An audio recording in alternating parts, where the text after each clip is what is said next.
Halo, selamat pagi semuanya. Bagaimana kabarnya? Hari ini hari Jumat, tanggal 19 Maret 2021. Kita akan belajar bahasa Indonesia.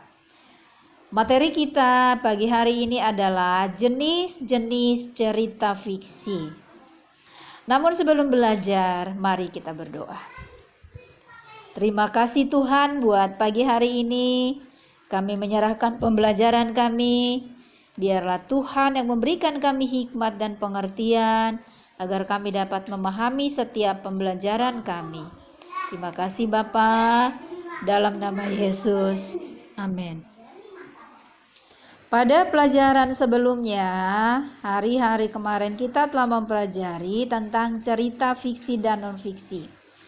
Cerita fiksi adalah cerita yang bersifat imajinasi atau hayalan.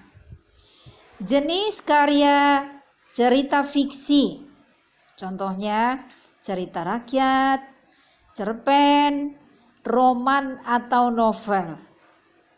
Sedangkan jenis-jenis cerita rakyat dibagi lagi menjadi beberapa bagian.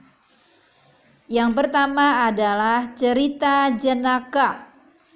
Cerita jenaka berhubungan dengan cerita yang lucu-lucu. Yang kedua, cerita fabel.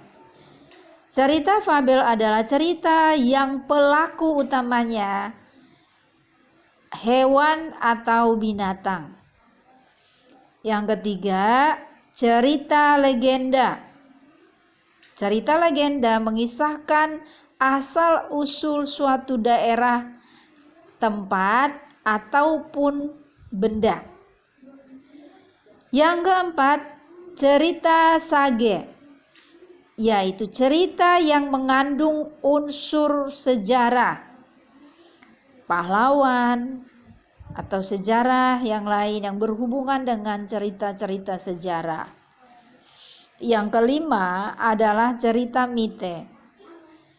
Cerita mite adalah cerita yang berhubungan dengan kepercayaan suatu benda, peristiwa mitos atau gaib, dewa, peri, dan juga cerita yang berhubungan dengan Tuhan dimasukkan kepada cerita mite.